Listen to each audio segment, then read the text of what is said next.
Hello everyone, good morning. কেমন আছো তোমরা সবাই? আশা করি তোমরা সবাই ভালো আছো, আর আমিও ভালো আছি। আমি লাভলি দাস। তো নিয়ে এসেছি তোমাদের জন্য একটা ছোট্ট মিনি ব্লগ। তো তোমরা পুরো ব্লগটা দেখতে থাকো। সকালের বাসি কাজগুলো সেরে আমি চলে গেছি স্নানে। স্নান সেরে আজকে বলছি পুজো দিব, যেহেতু আজকে একাদশী। এমনি দিনে তোমার দাদা ভাই পুজোটা করে, যেমন বৃহস্পতিবার, একাদশী, এগুলানে তাই আমিই করি। তো চলো, ক্রিম সিঁদুর টিপ লাগিয়ে নিই। বিনা সিঁদুর লাগিয়ে তো আবার পুজো করতে নেই। তো ক্রিম ট্রিম লাগিয়ে এখন আমি চলে যাব ছাদ। তো চলো ছাদ চলে যাব। এখন অনেকগুলাই কাপড় দিবার আছে ছাদে। 2-3 দিন থেকে এদিকে যা বৃষ্টি পড়ছে, একটুও রোদ নেই, আর কাপড়গুলো না শুকনো হয় নাই গো। তোমাদের দিকে কোন কোন দিকে বৃষ্টি পড়ছে 2-3 দিন থেকে কমেন্টে জানাবে। আজকে একটু রোদ উঠেছে, প্রায় ঘড়িতে এখন 10টা 10:30 মতন বাজে, দেখতেই পাচ্ছ ভিডিওর মাধ্যমে রোদ একটু দেখাচ্ছেই।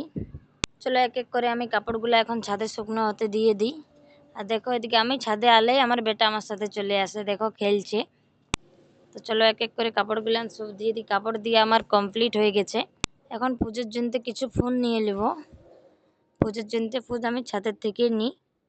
আর অনেকেই আবার কমেন্ট করে, দিদি ভাই তোমার বাড়ি কোথায়? তো আমার বাড়ি হচ্ছে পটমদায়, একটা ছোট্ট গ্রামে, বনকুচিয়া। আর আমি থাকি আদিতপুরে ভাড়া বাড়িতে। রিলসে মেসেঞ্জারে আমার এই কমেন্টটাই বেশি আসে, দিদি ভাই তোমার বাড়ি কোথায়? চলো এক এক করে ফুলগুলা নিয়ে নিই, যেহেতু আমার আজকে অনেকটাই লেট হয়ে গেছে। ফুলগুলা নিয়ে করে চলে যাব এখন আমি ঠাকুর ঘরে। আর ভিডিওটা ভালো লাগলে লাইক কমেন্ট শেয়ার করে দিও। ফুল নিয়ে আমার হয়ে গেছে, এখন চলে যাব ঠাকুর ঘরে। দেখো আমি দীপ টিপ সব জ্বালিয়ে নিয়েছি, এখন একটু আমার পুজো করা এই কমপ্লিটই হতে এলো। আজকে আমার ফার্স্ট ভিডিও, ব্লগের ভিডিও। তো কেমন হয়েছে জানাবে কমেন্টে। আর কেউ রং কমেন্ট করো না। আবার অনেকে জিজ্ঞেস করে আজিতপুরে কোথায় থাকো? আজিতপুরে আমি এস টাইপ চোক এখানে থাকি। তোমাদের সাথে কথা বলতে বলতে আমার পূজা করা কমপ্লিট হয়ে গেল। দিয়ে একটু আমি ঠাকুর প্রণাম করিলি, আর যাবো এবারে রান্নাঘরে। রান্না করতেও তো বাকি আছে। তো ঠাকুর প্রণাম করিলি, এখন চলে যাব রান্নাঘরে। আর ভিডিওটাকে কোথার থেকে দেখছো কমেন্টে জানাবে। পুজো টুজো দিতে দিতে আমার অনেকটাই লেট হয়ে গেছে, এখন প্রায় 11:30 12টা মতন বাজে। ভাতটা চাপিয়ে দিব, দিয়ে আমি নাস্তা করব।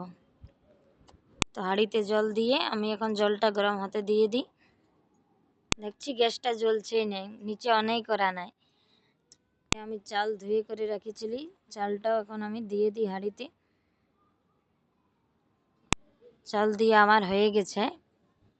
ভিডিওটা তোমরা লাইক কমেন্ট শেয়ার করো, আমি নেক্সট ব্লগ নিয়ে আসবো।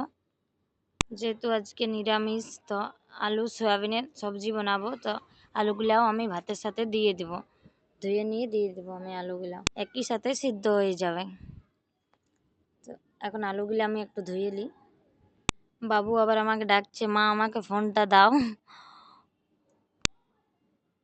তো আলুগুলো আমি এক এক করে দিয়ে করে ঢাকায় দিয়ে এখন চলে যাব। আজকের ব্লগটা এত দূরেই।